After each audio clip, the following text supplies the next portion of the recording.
Bueno, muchas gracias. Muchas gracias a todos por acompañarnos en esta primera jornada, que también para nosotros es la primera. Para nosotros la primera vez que hacemos una jornada que esté focalizada en vincular la infraestructura, la universidad, los gremios, el mundo productivo, el mundo real, ¿no?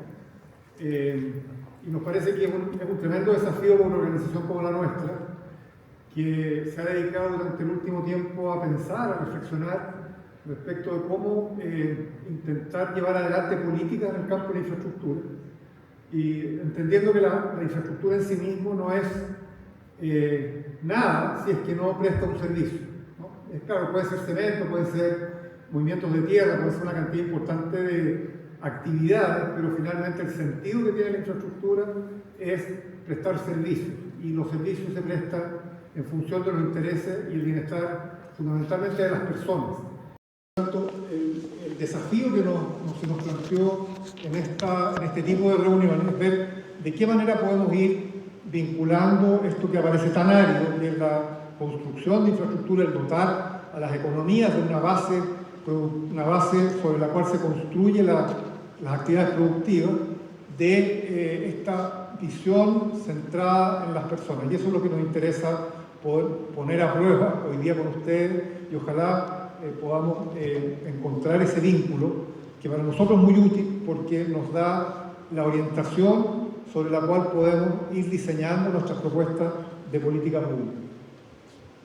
Quiero partir por definir cuáles son aquellos elementos que de alguna manera orientan la actividad en este campo, y que, como ustedes ven, es binario, o sea, se maneja a niveles muy conceptuales, muy generales, pero en definitiva lo que nos interesa es justamente ir viendo de qué manera esta aproximación a una actividad, a una expresión de actividad tan área, tan central en los números, puede ir teniendo un aterrizaje más concreto sobre lo que nos interesa, sobre lo que a nuestro juicio es fundamental, como es intentar dotar a los países, a las economías, de la base de sustentación para poder llevar adelante distintas actividades.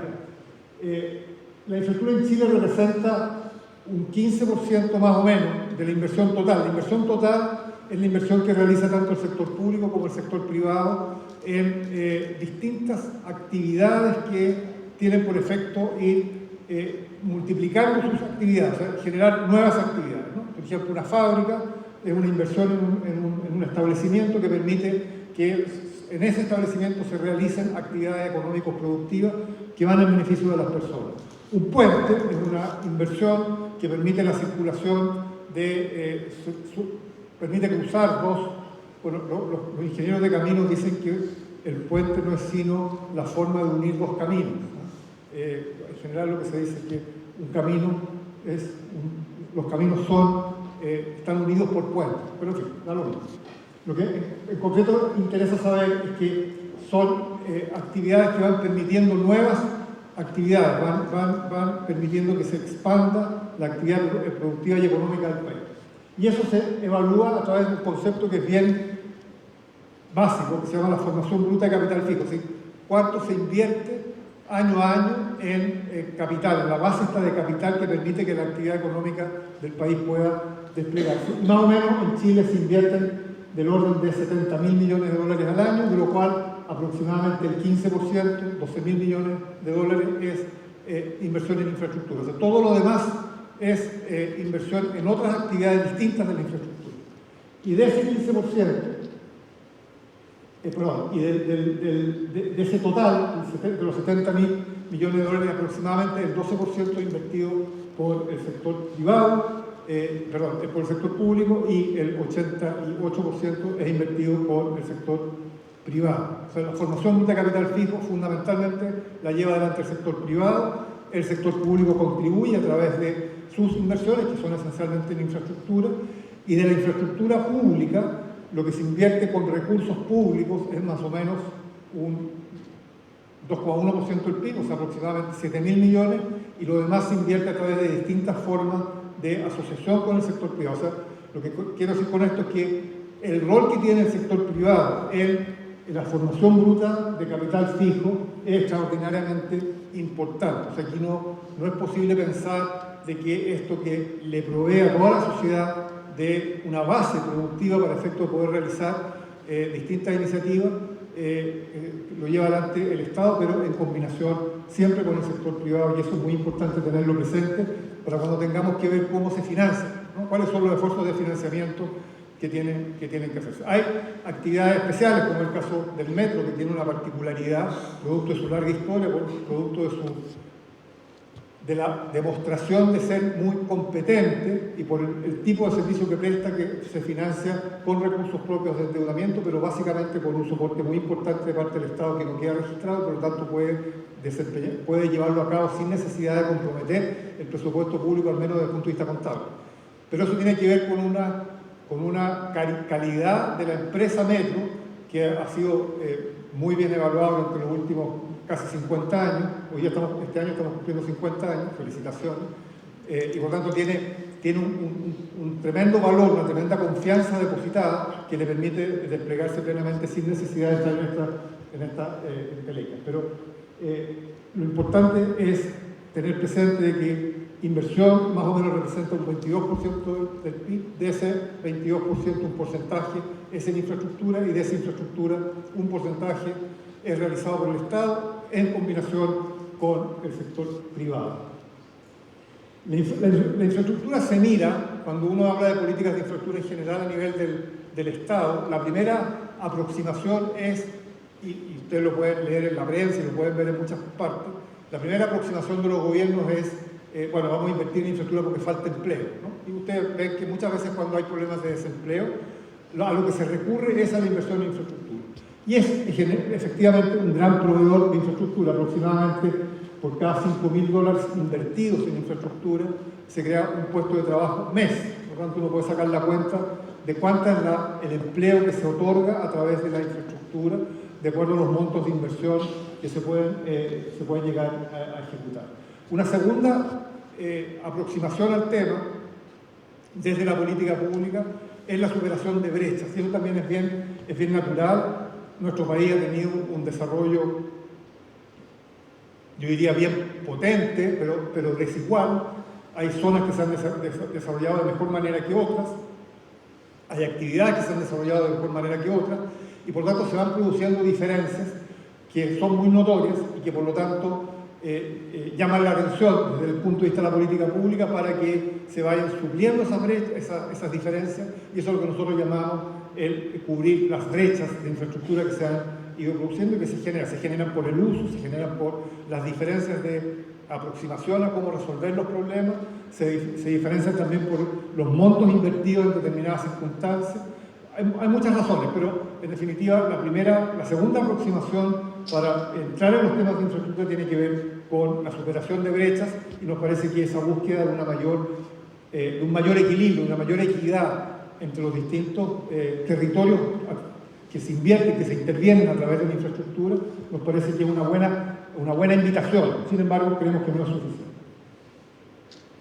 Una tercera aproximación que a mí también me parece que probablemente es más atractiva que las anteriores, es que a partir de la infraestructura lo que se está haciendo también es generar oportunidades para aprovechar de mejor manera lo que es el territorio, ¿no? Cuando uno dice vamos a hacer un puente, es porque está uniendo dos territorios que no se conectan por sí mismos, y por lo tanto eso implica que al estar segregados, las capacidades de integrar esos territorios y de producir en conjunto el efecto que implica sumar es menor, ¿no? Y por lo tanto el integrar territorios es parte importante del esfuerzo que se hace a través de la infraestructura, y eso permite aumentar las posibilidades que el país tiene. Si uno piensa, por ejemplo, la minería no sería la minería que es si es que no hay caminos para accederla, si es que no existe la energía para alimentar las plantas, si es que no existieran hoy día las conexiones digitales para poder establecer las comunicaciones a distancia. En fin, hay una serie de condiciones que hacen que la infraestructura permita ir integrando actividades para efecto de aumentar sus posibilidades. Y en eso es lo que nosotros identificamos como aumentar el rango de lo posible. En la medida que nos dotemos mejor de infraestructura, es mayor la cantidad de actividades que podemos desplegar y por lo tanto mayor la cantidad de beneficios que podemos obtener de nuestra actividad productiva. Un ejemplo que está bien en la discusión hoy día y que es relativamente simple de entender es lo que pasa entre la zona centro de Chile hasta la región de Coquimbo. La falta de agua ha significado que esa zona, que fue muy productiva en algún momento desde el punto de vista de la agricultura y la fruticultura, hoy día está siendo muy afectada por la falta de agua, ¿no? Y no hay agua, por lo tanto, ¿qué es lo que hacemos? Podemos desplazar nuestra actividad hacia el sur o pensar en soluciones que nos permitan recuperar la oportunidad que significó tener un clima favorecido, tener disponibilidad de tierra y tener los mercados disponibles, digamos, para poder exportar nuestras actividades. Entonces, la búsqueda de soluciones hídricas para ese territorio pasa a ser un elemento central desde el punto de vista de aumentar las posibilidades, aumentar las oportunidades que el país tiene para el efecto de poder seguir manteniendo una producción que permita generar un mayor bienestar. Y un último punto que invita también a pensar en la infraestructura es que esta aumenta productividad. Por ejemplo, un caso típico es el transporte público en las ciudades. En la medida en que los transportes públicos son más eficientes, es decir, que acortan los tiempos de desplazamiento, evidentemente la productividad de las personas que lo utilizan aumenta, porque es menos el esfuerzo que tienen que realizar para poder desplegar plenamente sus potenciales, ¿no? Entonces, la infraestructura cumple también con esa función. O sea, por una parte, genera empleo, resuelve brechas, aumenta el espacio de lo posible y también aumenta la productividad. Ahora, todo esto tiene que ver con cómo utilizamos estos instrumentos para ir mejorando, aumentando los niveles de bienestar de la población, que es lo que finalmente nos interesa. ¿Qué tiene que ver esto con aumentar el bienestar de la población? Bueno, en general tiene que ver porque hay cierta asociación directa, por ejemplo, de infraestructura y empleo. Es muy importante asociar esto porque finalmente eso permite ir generando más puestos de trabajo y en mejores condiciones de remuneración. A la medida que hay aumento en la demanda por trabajo, aumentan las condiciones laborales y en consecuencia hay una transferencia directa de infraestructura, inversión a empleo. Si hay si hay mejor infraestructura, mejor calidad, aumenta la productividad y la mayor productividad significa también un aumento en las remuneraciones. Y aumento en las remuneraciones permite ir también mejorando las condiciones de vida de quienes se ven beneficiados de ese aumento en la remuneración. Y por otro lado, si lo miramos como forma de ir superando brechas, la calidad de vida de quienes utilizan esa infraestructura, es decir, todos nosotros, también se va de alguna manera nivelando y va mejorando sustancialmente.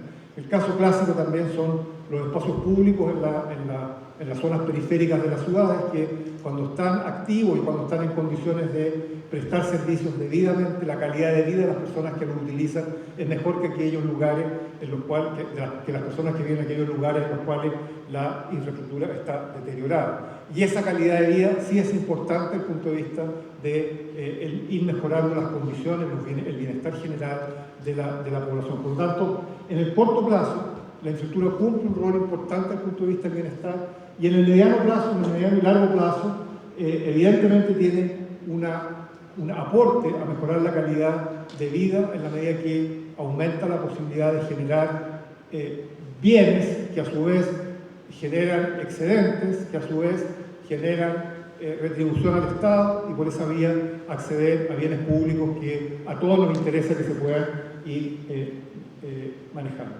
Para esto es bien importante tener presente algo que muchas veces queda ausente de la discusión, que es que para poder ir dotando a los países de infraestructura que sea capaz de ir creando nuevas oportunidades de futuro, es necesario imaginarnos hacia dónde estamos apuntando, porque no cualquier infraestructura está acondicionada para aumentar las oportunidades en el largo plazo.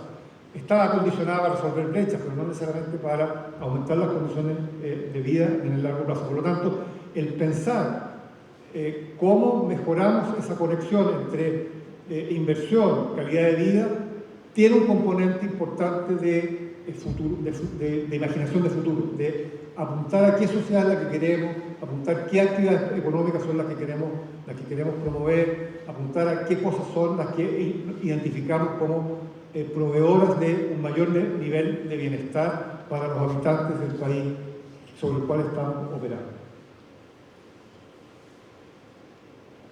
Y por lo tanto, en ese sentido, la infraestructura constituye un elemento central de la política. O sea, al final no es posible pensar que todos estos elementos van a ser simplemente la aplicación de técnicas específicas, sino tienen un componente político porque estamos permanentemente invitados a hacer opciones. Hacer opciones en términos de la localización de recursos y cuántos recursos localizamos para expandir nuestra infraestructura, hacer opciones para ver qué brechas son las que vamos a superar, hacer opciones para ver qué país nos estamos imaginando y qué futuro queremos construir desde las políticas de infraestructura. Por lo tanto, las políticas públicas en este campo, al menos, no son independientes de las interpretaciones políticas que haya y de la visión política que se tenga. Y en ese sentido, a nuestro juicio, nos parece que es muy importante reconocer, y esto es parte de las condiciones que creemos que se deben considerar para efectos de llevar adelante una política pública, que esta es una función del Estado indelegable. O sea, aquí no hay posibilidad de decir, no, el Estado va a levantar las manos y va a dejar que el mercado opere, no. Para llevar adelante políticas de infraestructura, el rol del Estado adquiere un significado fundamental y creemos que eso es parte de las condiciones necesarias para poder diseñar adecuadamente una propuesta en este campo. Tiene que ver con la priorización de objetivos, o sea, no siempre el mercado asigna los objetivos de la mejor manera, en este caso, fundamentalmente cuando los horizontes son largos, y un proyecto de infraestructura toma entre 8 y 12 años, desde el momento en que se concibe hasta que empieza a prestar servicio. Por lo tanto, tenemos que imaginarnos ese país en el largo plazo y en consecuencia las señales que nos da el mercado, que nos dan las personas, que nos da el día a día, que nos dan las empresas, que nos da el mundo que circunda las decisiones económicas cotidianas, no es capaz de identificar claramente cuáles son esas miradas largas. Por lo tanto, el Estado adquiere un rol muy importante en términos de ir orientando hacia dónde van los países y qué tipo de infraestructura es la que se requiere para efectos de poder optimizar, digamos, los recursos públicos. Tenemos un problema con ese tema en Chile, porque en general, y particularmente quienes están a cargo de llevar adelante iniciativas públicas con recursos públicos, se ven sometidos a ciertas exigencias que son complejas, como es, por ejemplo, que para efectos de poder asignar recursos hay que pasar por una cosa que se llama la evaluación social de proyectos, y la evaluación social de proyectos en general es poco apta para evaluar positivamente proyectos que tienen que ver con una idea de futuro más que con la resolver problemas presentes y pasados. Entonces, cuando invitamos a los tomadores de decisión a pensar en el futuro, nos dicen, bueno, pero ¿cómo lo hacemos con la evaluación social del proyecto? Bueno, hay que cambiar. Es tan simple como eso, porque de otra manera nos va a pasar siempre que vamos a llegar con la infraestructura tarde a donde queremos llegar y no va a cumplir con la función habilitante que debiera ser. Entonces tenemos ahí un problema, pero es parte de las cosas que nosotros creemos que como propuesta de política debemos intentar resolver. El Estado tiene que ver con la definición de los caminos a seguir, ¿no? ¿Qué tipo de institucionalidad es la que nos vamos a dar? ¿Cuáles son las fuentes de financiamiento que vamos a utilizar? Veíamos que solamente un porcentaje del financiamiento para el desarrollo de infraestructura proviene del sector público, el resto proviene del sector privado. ¿Vamos a conformarnos con eso o vamos a intentar ampliar las fuentes privadas para poder desarrollar infraestructura? ¿Qué tipo de condiciones son las que vamos a poner al privado para que pueda contribuir financieramente al desarrollo de inversión en infraestructura que sea de interés público y social?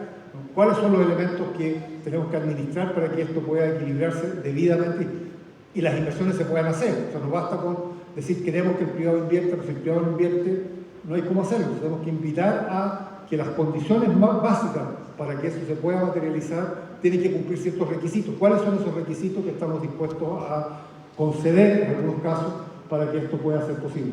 Hace pocos días,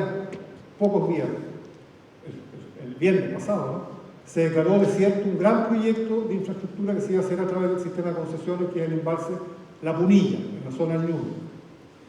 Un gran proyecto, proyecto de 460 millones de dólares que tenía por propósito regar 60.000 hectáreas, que por lo tanto significa 5.000 regantes, ¿no? Por lo tanto significaba un tremendo impacto de recursos hídricos para desarrollar una actividad económica muy importante en esa región.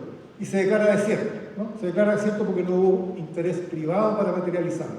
Bueno, ahí la pregunta es, ¿cuáles son las razones por las cuales una inversión tan atractiva como esa se declara desierta y que hace que quienes están dispuestos y tienen los recursos para hacerlo no quieran invertir en ese proyecto? Una pregunta que hay que tenerla presente, porque esa articulación entre el mundo público y el mundo privado, que posteriormente Carlos le va a explicar más, Carlos Zeppelin le va a explicar con mayor atención cómo se logra, creo que es bien importante tenerla presente porque tiene que ver con esta invitación que en Chile se viene haciendo ya desde el principio de los 90 a generar una articulación, una colaboración, una cooperación, una asociación entre el mundo público y el mundo privado para llevar adelante este tipo de iniciativas. Tiene que ver también con el marco normativo, con el régimen de propiedad que impera en el campo de la infraestructura. En Chile la infraestructura es pública, salvo algunos servicios que siendo privados son regulados a través del sector público, como son las telecomunicaciones, que según ustedes son asiduos. Las telecomunicaciones se prestan sobre un espectro de banda que es público. Sobre ese espectro de banda se le otorga a un privado la concesión de explotarlo, por lo tanto tiene las facultades para explotarlo, pero eso está dentro de un marco regulado. O sea, no puede salirse de eso, no puede cobrar en exceso, tiene que articularse con los competidores de una determinada manera, y por lo tanto esa regulación pasa a ser muy importante desde el punto de vista de lo que uno pretende a través de las empresas de servicios que prestan servicios privados en el campo de los servicios de infraestructura regulados. Pero el régimen de propiedad es un tema muy importante. Lo que tenemos que considerar en términos de impactos ambientales es fundamental. El Estado es el que define las normas ambientales, el Estado es el que define las regulaciones, el Estado es el que pone las condiciones para que esas regulaciones se vayan cumpliendo y se puedan llevar adelante los proyectos sin afectar, digamos, en extremo las condiciones ambientales existentes. No hay inversión en infraestructura sin alterar el medio ambiente, por lo tanto es importante tener eso presente, porque siempre estamos alterando la realidad sobre la cual actuamos. Sin embargo, es importante tener presente que por una parte se necesita y por otra parte, bueno, hay que minimizar los impactos, y eso tiene que ver con esta discusión que ustedes habrán escuchado acerca de los permisos, de las permisologías, los estudios de impacto ambiental, etcétera, que han sido una complicación en el último tiempo, pero que tendremos que ver forma de irla destrabando progresivamente para que los proyectos puedan seguir materializando. Tiene que ver con el uso del territorio. Hay discusiones territoriales que son muy importantes. Quien tiene la intuición sobre la administración del territorio es el Estado, y en fin, y por lo tanto la forma a través de la cual, o la localización de las distintas iniciativas tiene que ir de una determinada manera que cumpla con esa administración del territorio, que finalmente es una función que recae en el Estado. Las formas culturales, las expresiones culturales, todo lo que tiene que ver con las normas sanitarias son otros elementos que van exigiendo la presencia del Estado como algo importante para llevar adelante políticas en este campo. Algunas iniciativas que se han hecho en el marco de la asociación público-privada. En el caso de la sanitaria, Chile es un país que uno podrá reclamar respecto de que el agua está siendo provista por empresas privadas, pero sin embargo es uno de los países que tiene la mejor calidad de agua del mundo. Ustedes habrán escuchado una publicidad hoy día que es cierta, que uno puede abrir la llave en Chile y tomar agua de la llave, cosa que en no todos los países se puede hacer. Tenemos casi un 99% del agua que se distribuye en las ciudades de alta calidad y hay acceso pleno al agua, y también hay un nivel de saneamiento importante de las aguas servidas, cosa que también es poco común en los países de la región. Tenemos un sector energético de alta calidad, con un alto nivel de cobertura en energías, y particularmente energías limpias. Hemos llegado a un nivel muy importante de energías limpias. Nos habíamos propuesto la descarbonización al 2040. Hoy día estamos en condiciones de avanzar un poquito más rápido, sí que se dan algunas situaciones particulares. Por lo tanto, en términos de energía también es un país que está muy bien dotado.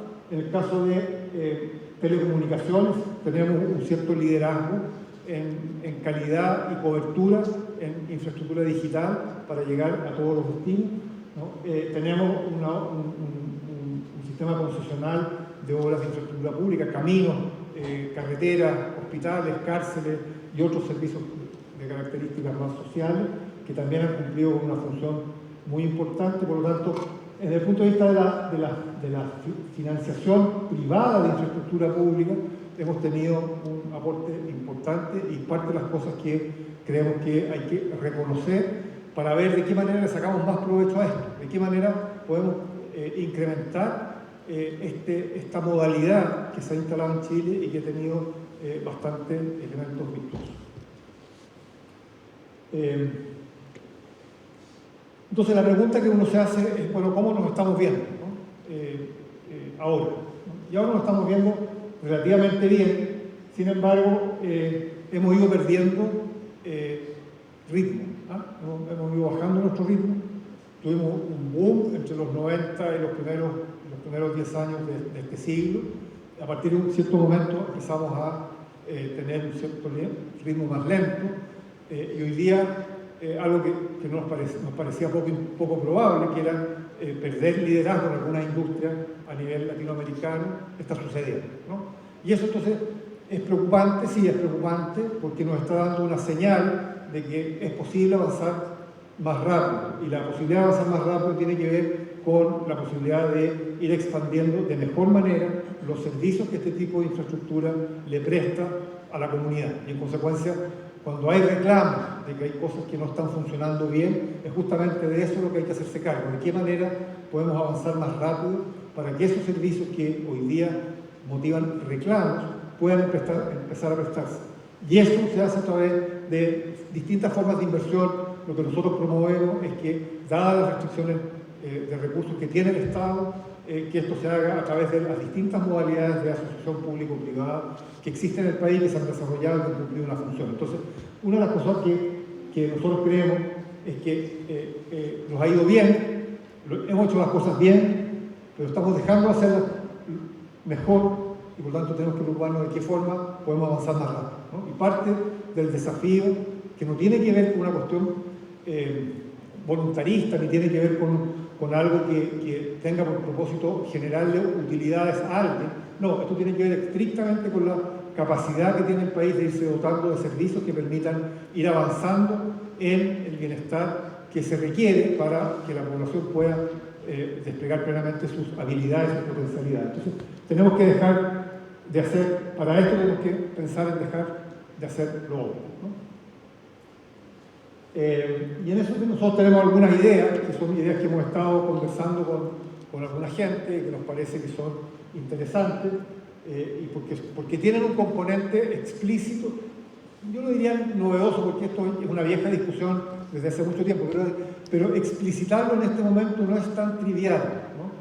Decir que aquí el rol del Estado es insustituible no es algo que aparezca como automático. Nos han invitado a pensar de que el mercado puede resolver todas las cosas. Nosotros creemos que en algunos campos sí, en el campo de la infraestructura no. Creemos que el Estado cumple una función fundamental y por lo tanto creemos que hay que asumir ese liderazgo desde el principio. ¿Que tenemos que superar muchas brechas? Sí, tenemos que superar muchas brechas.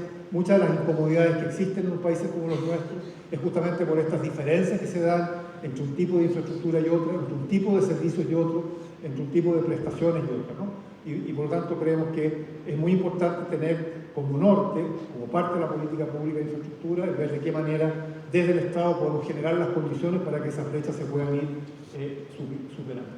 Tenemos que apostar sin complejo a que la única forma que tenemos, al menos en el mediano plazo, de ir superando nuestras dificultades para crecer y para desarrollarnos, es aprovechar las ventajas que tenemos en relación a otros países del mundo, y eso no es sino aprovechar las ventajas competitivas que tenemos, ¿no? Eso puede ser como la punta de lanza para efectos de poder incorporar nuevas tecnologías.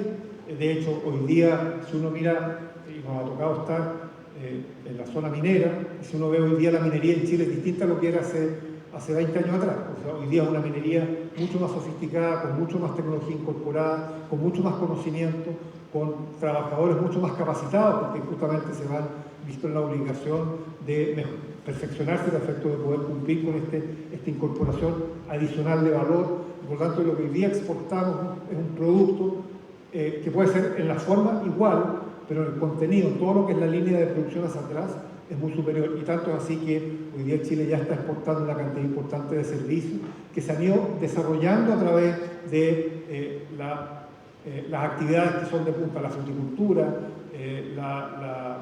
la minería, la pesquería, etc., ¿no? Son actividades frente a las cuales tenemos una ventaja grande, pero tenemos que saberla aprovechar, y en ese sentido creo que tenemos la oportunidad de dar un salto cualitativo muy importante en nuestro proceso de desarrollo.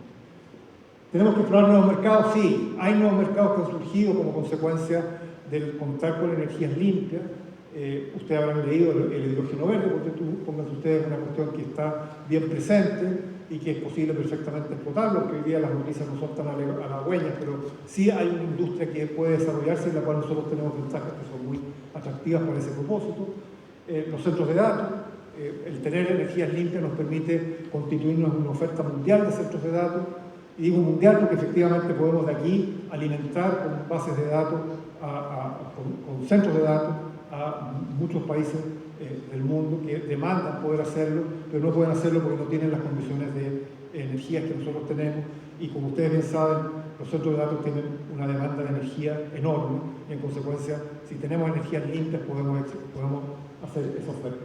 Hay otro, por ejemplo, que a mí me resulta súper atractivo, que es la posibilidad de generar agua dulce del mar, todos los procesos de desalinización, que si logramos hacerlo a bajo costo, nos permite expandir nuestra frontera agrícola, nos permite resolver los problemas del consumo de agua en las ciudades, nos permite desarrollar una actividad turística que hoy día no podemos desarrollar porque no tenemos suficiente agua, y eso se puede hacer nuevamente porque tenemos energías limpias y tenemos que tratar de que sean baratas, de tal manera de que podamos efectivamente poder desalinizar en las condiciones que se requieren para cumplir con las normativas ambientales y también para cumplir con las exigencias de pureza de las aguas que se puedan utilizar para ese uso. Esto está todavía en menos desarrollo, pero ya la minería está abasteciéndose prácticamente en un porcentaje alto de agua desalinizada, y ya salía hoy día en la prensa de que de aquí a 10 años casi toda el agua de la minería iba a ser desalinizada y no iban a utilizar agua continental, ¿no? Y eso es una noticia que hay que mirar con atención porque de alguna manera esa industria, esa actividad va caminando en esa dirección, y es parte de las ventajas que nosotros podemos ir aprovechando.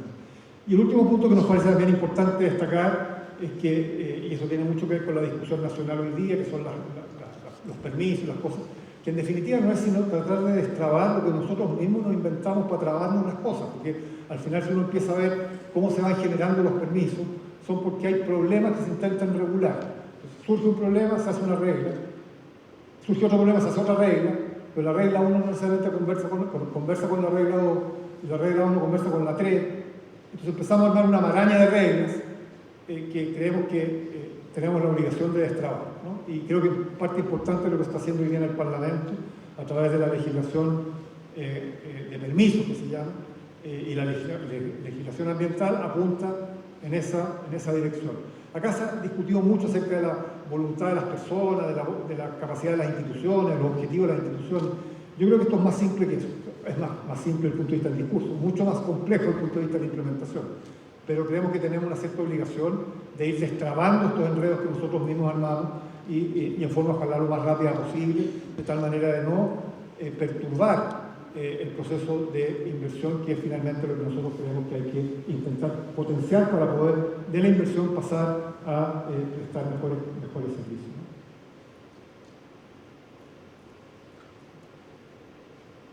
Bueno, ya más o menos está dicho.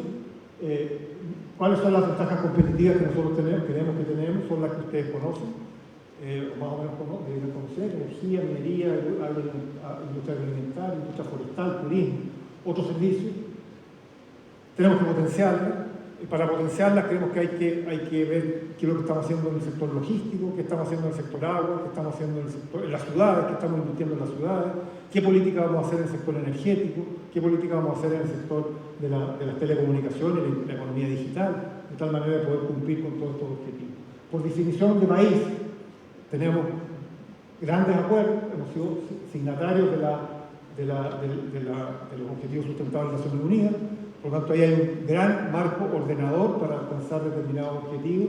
Nos hemos planteado el desafío de la regionalización, por lo tanto creemos que tenemos que ver de qué manera podemos cumplir con eso, y nosotros creemos que no es posible pensar en regionalización si no hay infraestructura asociada, de tal manera de poder nivelar lo más posible las condiciones de servicio en las distintas regiones, y creemos que tenemos que avanzar mucho en educación, ciencia y tecnología y en investigación y desarrollo. Creemos ahí hay un campo en el cual lo que se está destinando en términos de recursos para este propósito en Chile es bajo, es muy bajo.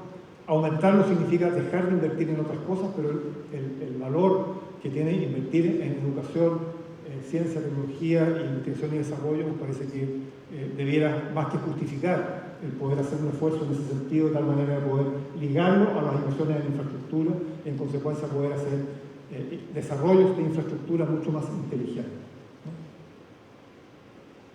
Nosotros tenemos planteado para poder avanzar en esto dos grandes capítulos, aparte del trabajo específico en cada uno de los sectores. Uno es el tema institucional. Creemos que ahí tenemos una deficiencia institucional y queremos trabajar sobre ella, y hemos propuesto una serie de iniciativas para efectos de poder avanzar en ese campo, y esperamos que si se sensibilizan quienes toman las decisiones en esto, podamos avanzar mucho en ello. Y un segundo capítulo que tiene que ver con el financiamiento, donde creemos que los recursos públicos no son suficientes, sin embargo creemos que debemos asumir un cierto compromiso de invertir una cierta cantidad estable en el tiempo. Estamos proponiendo una cifra, eso da una base mínima para poder desarrollar infraestructura, pero para poder alcanzar las metas que tenemos que alcanzar necesitamos mucho más que eso, y por lo tanto lo que creemos que es posible desplegar todas las formas de asociación entre el sector público y el sector privado, sin que eso signifique disminuir el rol del sector público, sino utilizarlo bien, aprovecharlo para efectos de poder llevar adelante iniciativas en conjunto con el sector privado para poder concretar lo que nos estamos planteando. Bueno, todo esto lleva a pensar en que, como ustedes pueden ver, hay una cantidad enorme de temas que están abiertos, y la invitación es a que pensemos de qué manera estas preguntas que nosotros todavía tenemos y que no tenemos respuesta firme se pueden ir resolviendo en conjunto, de tal manera de que la academia, los estudiantes y nosotros podamos trabajar en búsqueda de respuestas a preguntas que, estando abiertas, requieren un poco más de investigación y probablemente una mirada más focalizada en cada uno de ellos para poder ir avanzando. Y en ese sentido nos parece que, por ejemplo, hay una ley de financiamiento que no se ha utilizado en los últimos 20 años, más de 20 años, la ley de financiamiento urbano compartido, que es una ley que tiene que ver esencialmente con cómo invertir recursos privados en el desarrollo urbano, y ahí hay un tremendo campo para ver cuáles serían los elementos que permitirían que esa ley que no se ha utilizado destrabe sus restricciones y pueda utilizarse debidamente. Un tremendo campo de investigación al cual nosotros invitamos a la facultad para que nos ayude a pensar y ver si podemos llegar a algún entendimiento al respecto, ¿no? Mirar sobre la eficiencia energética del país, ahí hay mucho hecho, sin embargo, hay poco hecho respecto de las energías limpias, que también es un tremendo campo de investigación. Cuáles son los niveles de eficiencia que se requieren, cómo podemos llegar a contar con energías que sean tan eficientes, que nos permitan desplegar otras actividades, como es, por ejemplo, la desalinización de agua, la modernización del sistema de contratos, de concesiones o de otros, para poder avanzar en hospitales, en recintos penitenciarios, en hospitales, en aeropuertos, en fin. Ahí también hay un campo grande de investigación que puede ser interesante, son todas dificultades que han ido surgiendo. Logística, ¿por qué el modo ferroviario de carga no ha sido implementado como una alternativa al desarrollo logístico? Es una pregunta que nosotros nos hacemos. Ustedes ven, estamos todavía en carga, transportando la misma carga hace más de 20 años, 22 años para ser preciso, ¿no? 12 años para ser preciso, lo cual es un país que ha crecido, que tiene movimientos de carga que son propios del modo ferroviario. Algo pasa que no logramos enganchar entre el uso del ferrocarril con las cargas que se generan, y en consecuencia también hay un campo importante de estudios, la desalinización ya lo decía, ¿no? Y ¿Cómo medimos esto que hemos dicho de la voluntad, de la disposición, de la infraestructura de servir como soporte para el desarrollo del bienestar social en medidores concretos? ¿Cuáles son los elementos que podríamos utilizar para poder evaluar si es que efectivamente la inversión que estamos haciendo en infraestructura va a repercutir debidamente y en buena forma en la calidad de vida de las personas? Son algunos temas que se nos ocurrieron mientras preparábamos esta presentación y creo que puede ser un bonito desafío poderlo trabajar en conjunto con la universidad. Muchas gracias.